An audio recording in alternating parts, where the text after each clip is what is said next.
To Denmark now. Police there are concerned about Islamic extremists recruiting gang members. Human rights activists say those new recruits are pushing Islamic law in immigrant communities. CCTV's Malcolm Brabant has more.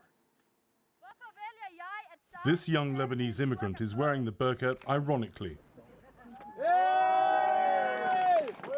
to demonstrate to fellow anti-Islamist protesters that she won't give in to extremists trying to enforce Sharia law. One of the 7 men put his foot on the front bumper of my car, and when I asked him what was wrong, he told me, "Do you think I'm looking at you, you ugly look what you have on you."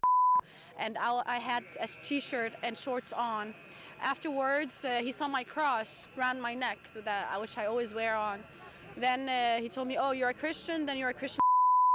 And he ended by saying, "Do you know what we do with people like you? You get stoned to death." The alleged episode happened in a predominantly immigrant district of Copenhagen, where protesters gathered outside a rally being staged by a group called Hizb ut-Tahrir that believes that Sharia law is more important than Western democracy.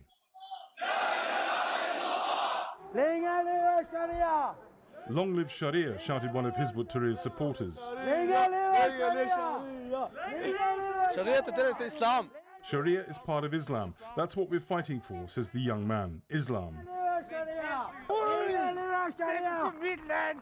Get out, shouts the old man. This is my country.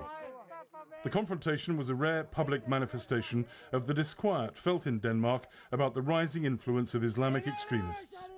We see more and more a mixture of gang members and people from the radical extremist groups. It could be a dangerous cocktail, because we could fear that the radical extremist groups, they will try and abuse, I would say, these vulnerable young men from the gang members, because they are quite easy to direct in the direction you want them to go.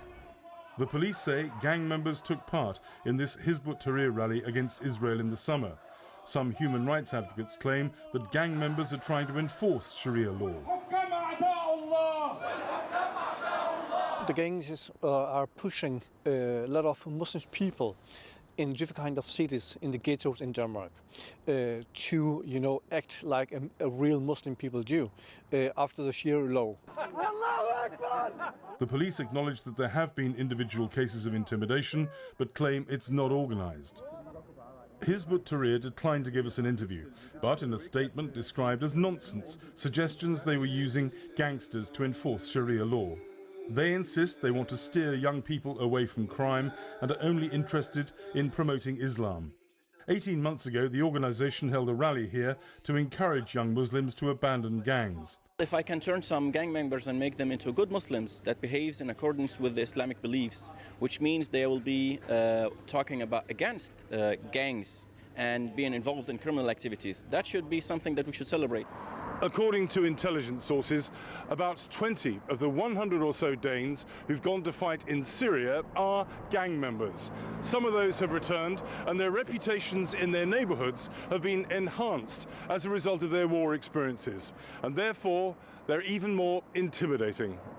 Malcolm Brabant, CCTV, Copenhagen.